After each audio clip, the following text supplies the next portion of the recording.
syukur kepada Allah Subhanahu wa taala dengan limpahan kurnia dan rahmatnya pada pagi yang berbahagia ini dapat kita menyambung pengajian kita.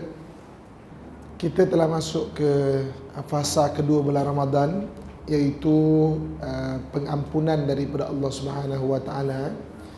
Jadi bulan Ramadan dia ada 3 fasa. Yang pertama awwaluhu rahmah, awalnya rahmat, wa awsatuhu maghfirah, dan pertengahannya adalah pengampunan daripada Allah Subhanahu wa taala, wa akhiruhu bara'atun minan nar, dan akhir 10 malam akhir adalah pelepasan daripada api neraka. Jadi bulan Ramadan kita telah masuk kepada fasa yang kedua, iaitu pengampunan daripada Allah Subhanahu wa taala. 10 malam pertengahan. Okey. Jadi saya nak kongsikan mencari keampunan daripada Allah Subhanahu wa taala. Mencari keampunan daripada Allah Subhanahu wa taala, dan saya nak cerita 5 bab sahaja. 5 bab sahaja. Okey. 5 bab sahaja mencari keampunan daripada Allah Subhanahu wa taala. Okey. Bab yang pertama, bagaimanakah Allah Subhanahu wa taala boleh mengampunkan dosa hamba-hambanya? Bab yang pertama, bagaimana Allah Subhanahu wa taala boleh ampunkan dosa hamba-hambanya. Okey. Allah Subhanahu wa taala boleh mengampunkan dosa hambanya dengan 3 cara ataupun 3 keadaan. Yang pertamanya iaitu anugerah keampunan. Dipanggil wahbiyah. Wahbiyah ni maknanya anugerah, pemberian.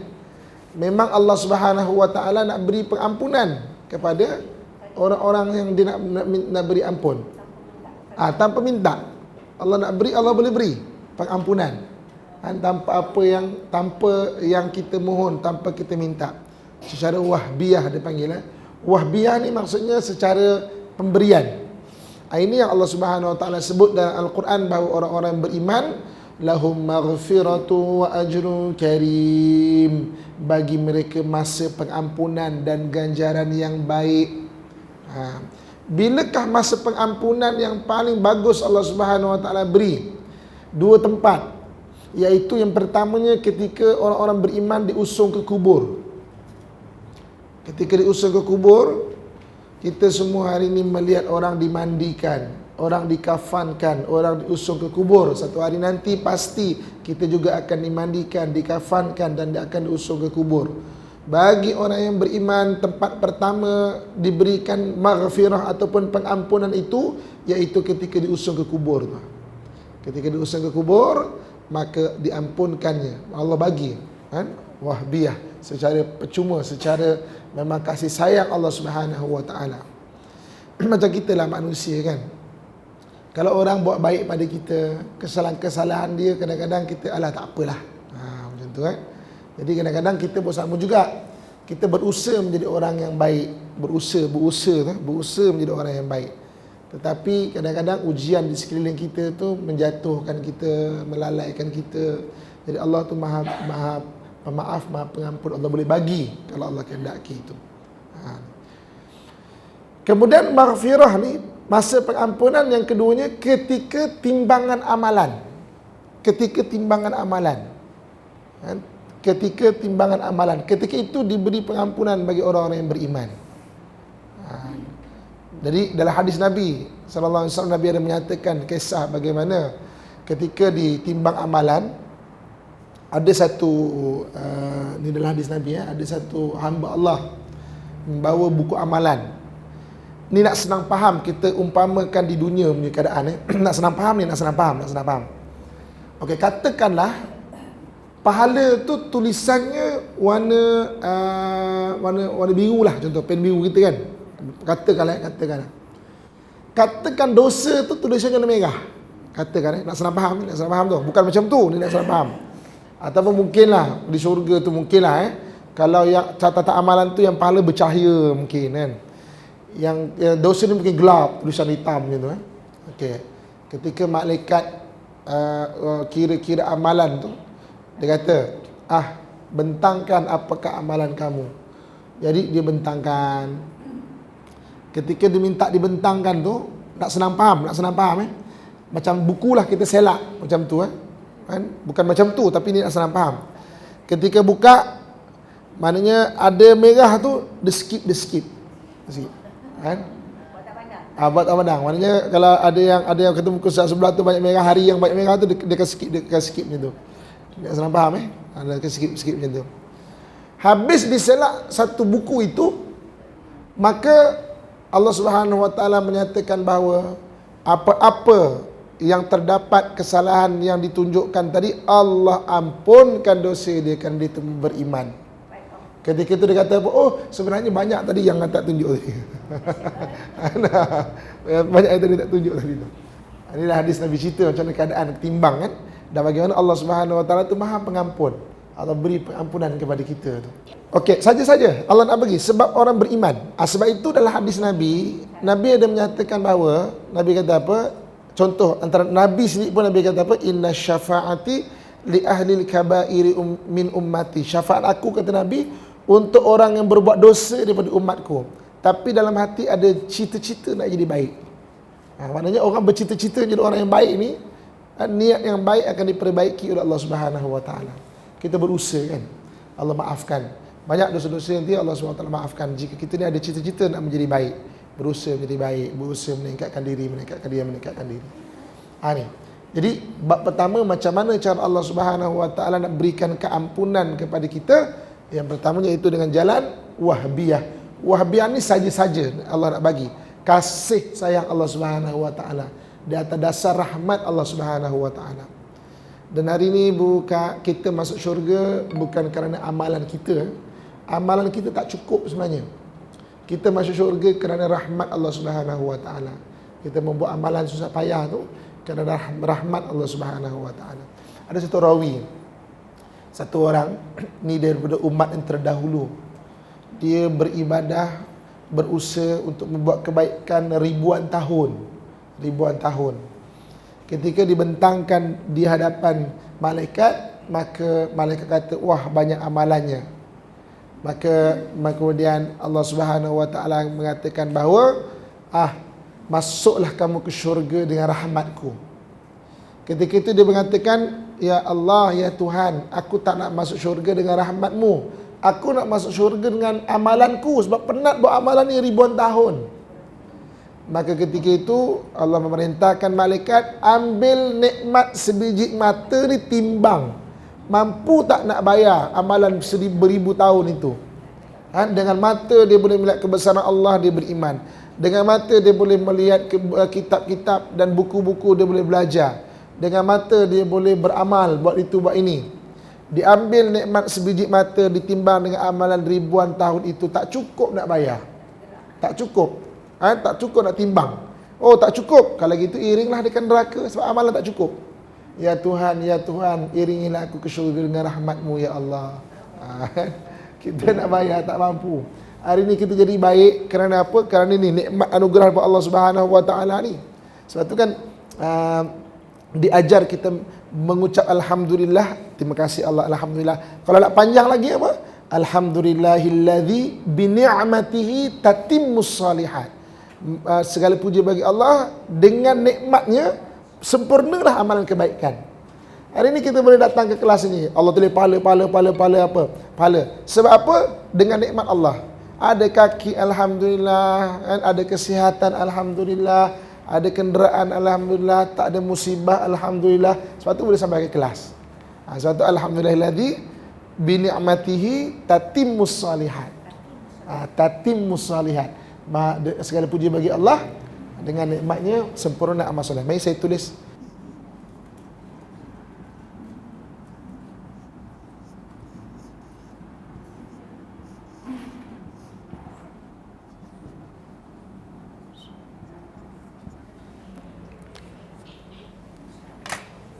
Segala puji bagi Allah, dengan nikmatnya sempurnalah amalan-amalan yang baik.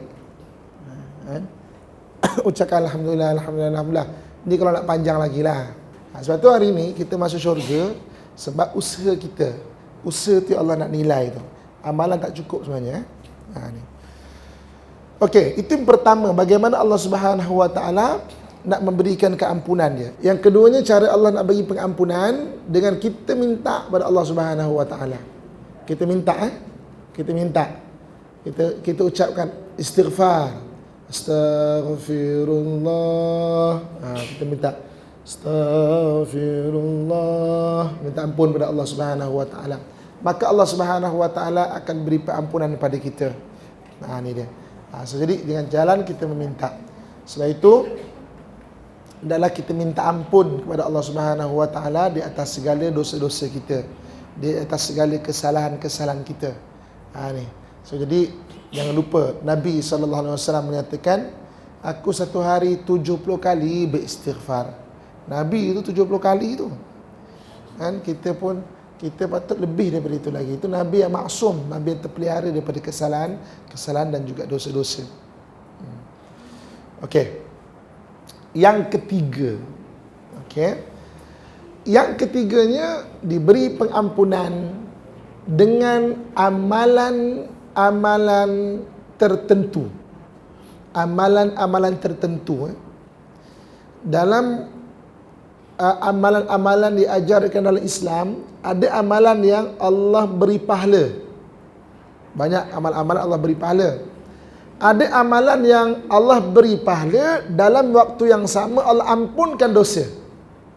Amalan-amalan tertentu. Kita membuat amalan. Buat amalan tu dapat pahala, dalam waktu yang sama Allah ampunkan dosa. Apa contoh amalan dia? Antaranya adalah puasa bulan Ramadan. Bulan Ramadan. Apa beza puasa bulan lain dan puasa bulan Ramadan? Puasa bulan lain dapat pahala. Puasa bulan Ramadan dapat pahala dan dapat pengampunan daripada Allah Subhanahu Wa Taala. Ini Nabi sebut, man shama ramadana imanan wa ihtisaban ghufira lahu ma taqaddama min dhanbi. Barang siapa berpuasa pada bulan Ramadan, diampunkan dosa-dosa yang telah lalu.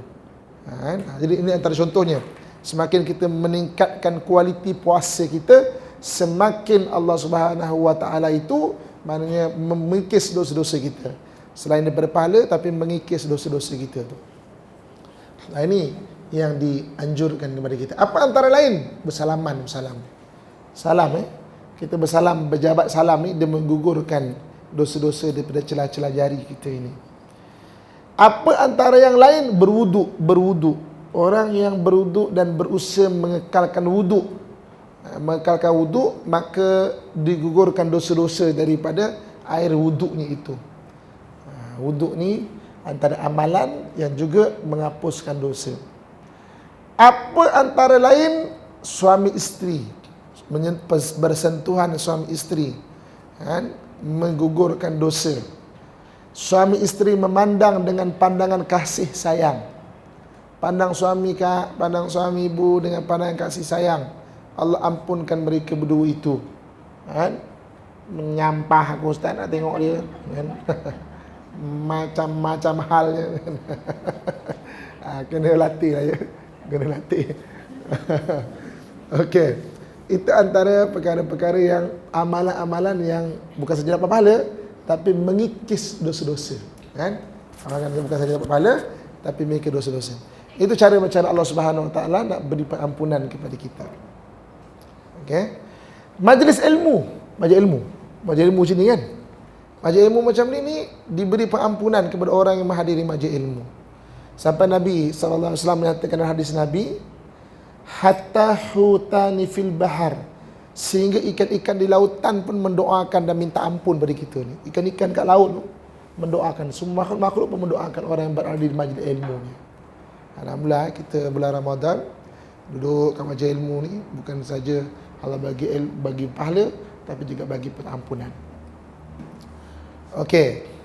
Habis bab pertama, macam mana Allah Subhanahu Wa Taala nak berikan keampunan kepada kita. Bab yang kedua.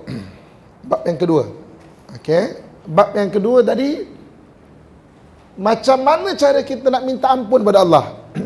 Okey, macam mana cara nak minta ampun kepada Allah? Sebab salah satu cara Allah nak ampunkan dosa kita adalah dengan kita minta ampun. Ini kaedah nak minta ampun macam mana? Syarat minta ampun kepada Allah Subhanahu wa taala, syarat dia ada 4 syarat dia. Yang pertama, hendaklah ada rasa menyesal.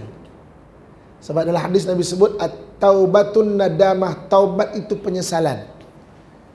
Kalau hari ini kita mengucapkan istighfar, astaghfirullah minal khataya, astaghfirullah rabbal baraya. Wah, sedapnya. Astaghfirullah minal khataya, astaghfirullah rabbal baraya. Kita baca istighfar dengan rasa seronok, dia boleh pahala. Dia boleh pahala zikir. Sebab yang suruh istighfar adalah Allah Subhanahu wa taala, adalah Nabi sallallahu alaihi wasallam. Walaupun tak faham, boleh pahala. Tapi kalaulah istighfar itu nak menghapuskan dosa, dia kena ada rasa menyesal.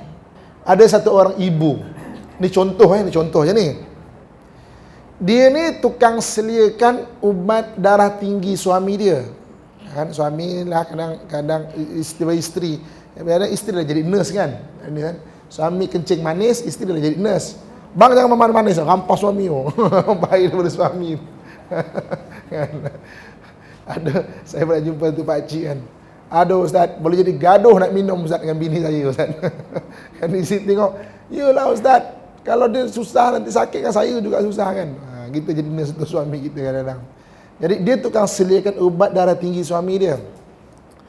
Satu hari ubat darah tinggi suami dia habis. Suami dia kata, ubat dah habis ni. Okey bang, tak apa, nanti saya ambilkan ke doktor. Doktor yang biasa yang dia pergilah. Okey. Isteri dia sibuk dengan satu benda. Dari sehari ke sehari, ubat darah tinggi saya habis. Tak petang ambil. Lupa daripada sehari. 2 minggu berlalu, suami dia kena stroke, meninggal terus. Jauh daripada sudah hati, tekilan dia sampai sekarang. Kalau bercerita menangis dia. Ya memang takdir Allah. Tapi tekilannya itu. Kalau kita nak nisbahkan macam itulah, ataupun lebih daripada itulah, macam mana rasa hati itu menyesal. Jadi hari ini kalau nak bertaubat, kita rasa menyesal, ya Allah ampun, ya Allah. Kena ada kemahiran mengenang kesalahan. Kalau kita tak ada kemahiran nak mengenang kesalahan, kita tak rasa kita bersalah. Kita rasa kita betul je. Itu macam nak bertaubat kan. Ada isteri yang kasar dengan suami dia, tak rasa kasar dengan suami. Sebab ada setting yang tak betul. Dia kata, alah ustaz, orang lelaki bukan boleh bagi muka. Lembut-lembut dia pijak ni kita. Biar kita kasar ustaz. Dia ada setting yang tak betul. Lepas tu dia kasar dengan suami dia. Sebab dia ingat kasar tu lah bagus. Yang keduanya, syarat bertaubat, berjanji, bertekad tidak akan mengulangi lagi. Janji pada waktu itu. Walaupun selepas itu terbuat lagi ataupun buat lagi, balik-balik menyesal dan berjanji lagi, Allah aku janji aku tak nak buat, Allah tak nak buat, berjanji betul-betul bertekad kepada Allah Subhanahu wa taala tak nak buat. Kan? Ni. Tu berjanji. Ada orang kata lah macam mainkan taubat pula. Taubat berarti buat balik, taubat buat balik. Tak apa dia bersudut bukan menggalakkan tak, tapi berusaha menjadi baik tu. Maknanya masih ada kemahiran melihat kelemahan diri. Sebab tu nak bertaubat lagi tu. Kan? Berjanji dan bertekad. Yang ketiganya syarat bertaubat yang ketiganya iaitu menunaikan benda yang telah luput. Kewajipan yang telah luput tunaikan.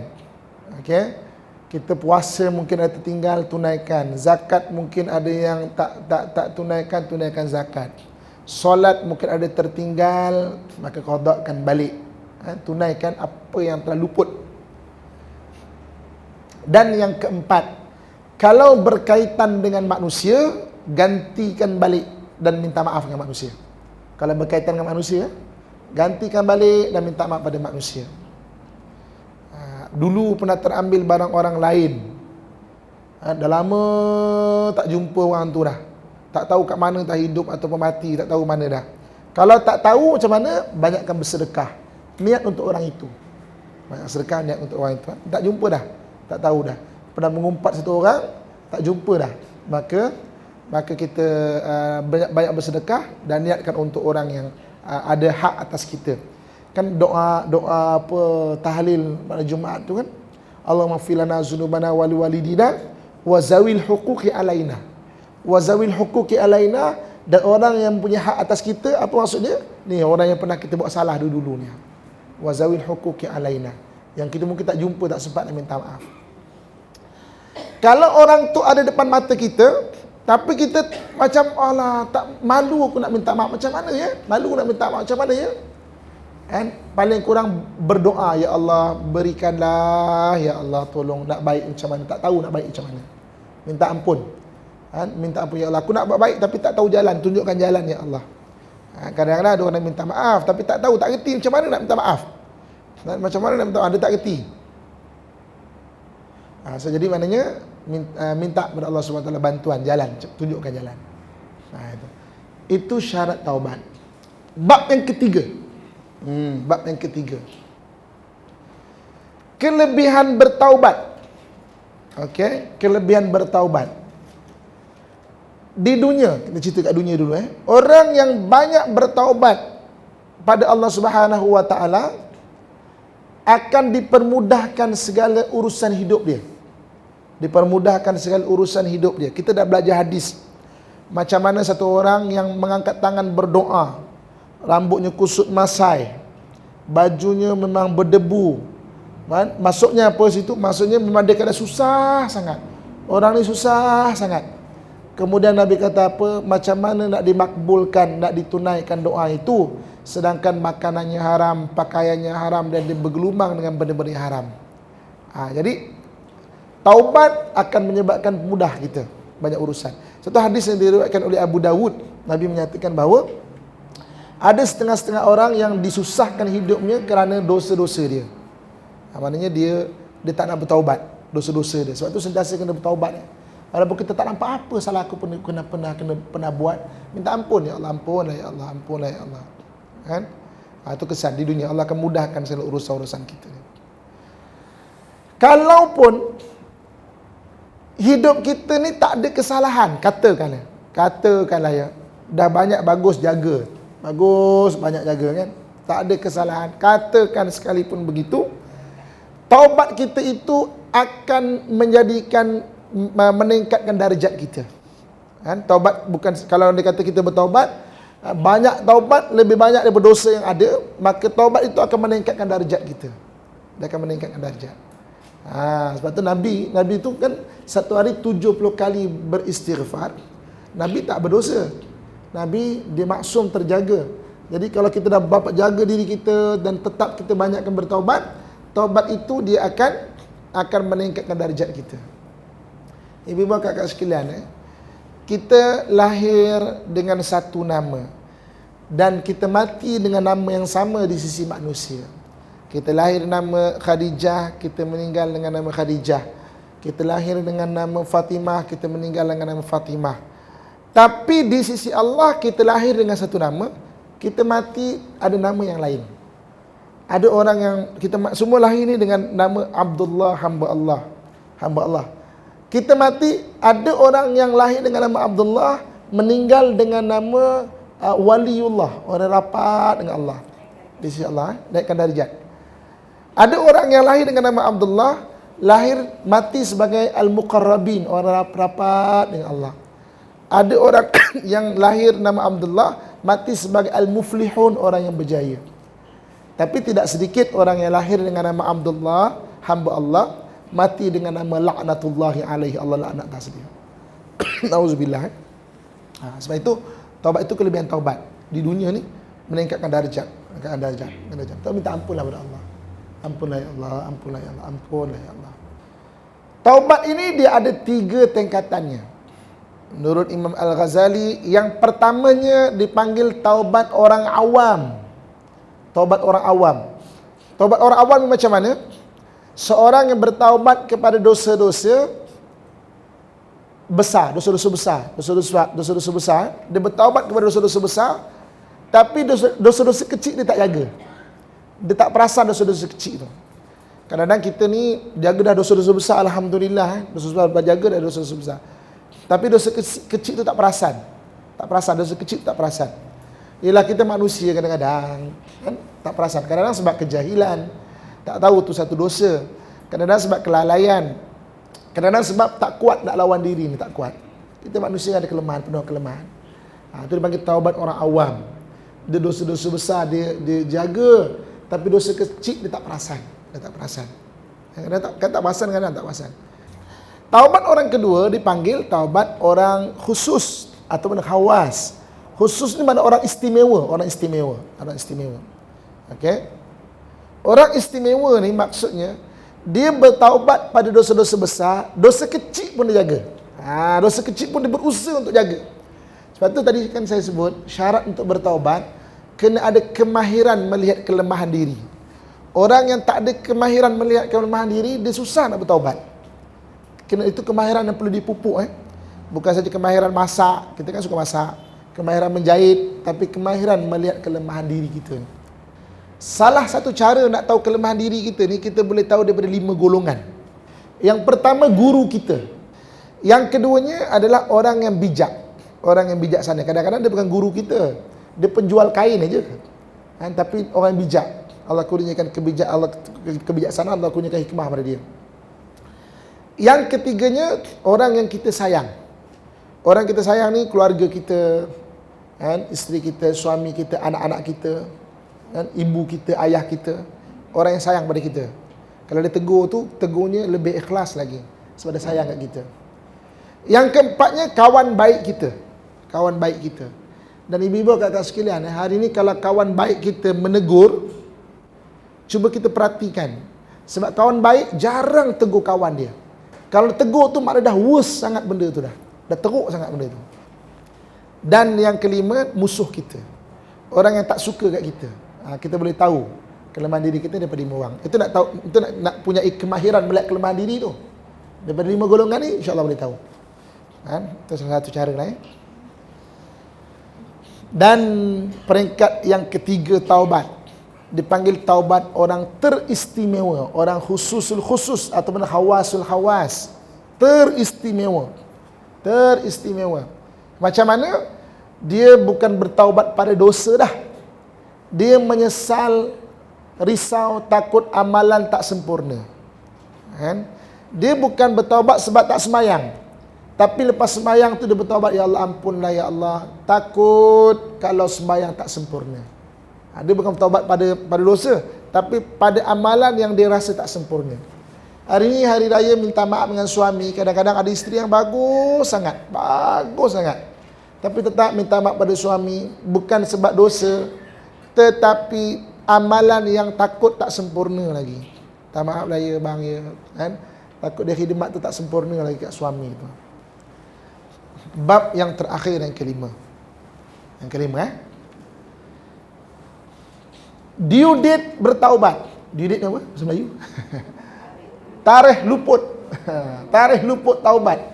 Tarikh akhir taubat. Tempoh akhir taubat. Tempoh akhir taubat, 2 keadaan. Yang pertamanya tempoh akhir taubat, iaitu ketika roh sampai ke halqum. Ketika roh sampai ke halqum, wa antum hina idzin tanzurun. Ketika itu kamu akan melihat apa yang kamu kerjakan, balasan yang kamu kerjakan. Ketika itu taubat tutup dah, pintu taubat tu tutup dah. Roh sampai ke halqum. Antara contoh dalam sejarah apa, Firaun ketika dia nak lemas, dia baru rasa bersalah dan nak beriman. Amantu bi Rabbi Musa. Aku beriman dengan Tuhan Musa, tapi sudah tidak diterima. Nak lemah sangatlah roh sampai ke halqum dah tu. Tak diterima dah. Dan yang kedua. Yang keduanya bila ketika matahari terbit daripada barat. Ketika matahari terbit daripada barat, bermulanya huru-hara hari kiamat. Maka ketika itu pintu taubat itu ditutup, tak terima dah pintu taubat. Persoalannya, kenapa waktu 2 keadaan ini taubat sudah tidak diterima. Sedangkan Allah itu Maha Pengampun, Allah Maha Penyayang. Taubat sudah tidak diterima. Kenapa? Kerana waktu itu orang bertaubat bukan kerana menyesal. Kita balik tadi kan, syarat bertaubat adalah menyesal. Tapi ketika itu dia bertaubat sebab takut. Ketika roh sampai ke halkum, bukan menyesal, tapi takut. Ya Allah, takut kematian tu, takut. Sebab tu taubat tu tidak diterima. Macam tu juga matahari terbit daripada barat, bermula huru hari kiamat, orang bertaubat ketika itu kerana takut. Sebab tu taubat sudah tidak diterima lagi. Walau bagaimanapun, kita balik pada bab yang pertama tadi, bagaimana Allah memberi keampunan. Masih lagi keampunan itu diberi dengan jalan amalan. Dengan jalan amalan jalan amalan. Sebab itu dalam hadis Nabi disebut, walaupun hari kiamat nak berlaku pun kamu sedang nak tanam pokok ni, untuk amal jariah pergi tanam, jangan lari, tanam pokok tu. Jadi maknanya ada amalan yang mengikis dosa masih ada lagi. Tapi direct bertaubat tak ada dah. Sebab itu tu orang bertaubat bukan sebab menyesal, tapi sebab takut. Sebab tu kita kena belajar amalan yang menghapuskan dosa. Cari amalan dosa. Sebab pintu taubat yang kita minta dah tutup. Tapi yang dua cara lagi sama Allah bagi secara wahbiyah tadi, Allah bagi secara langsung dan juga secara amalan masih ada. Tapi yang memang kita yang beristighfar taubat dah tak ada dah. Sebab ketika itu taubat kalau buat nyawa kat sini memang tu amalan dah tak berpeluang lah. Tapi Nabi sebut ada satu lagi, iaitu terputuslah amalan kecuali 3: sedekah jariah, doa anak soleh, ilmu yang bermanfaat. Kita pesan orang nak, harta mak ni kau kena bagi pada masjid contohlah kan. Sempatlah terakhir itu untuk buat amalan jariah yang kekalkan pahala. Ataupun jangan lupa besok minta maaf untuk mak. Jadi saya rasa setakat saja dulu 5 bab mengenai keampunan, mencari keampunan daripada Allah Subhanahu wa taala. Sebab bulan Ramadan ini adalah bulan mencari keampunan. Fasa kedua ni khusus Nabi sebut adalah fasa pengampunan daripada Allah Subhanahu wa taala.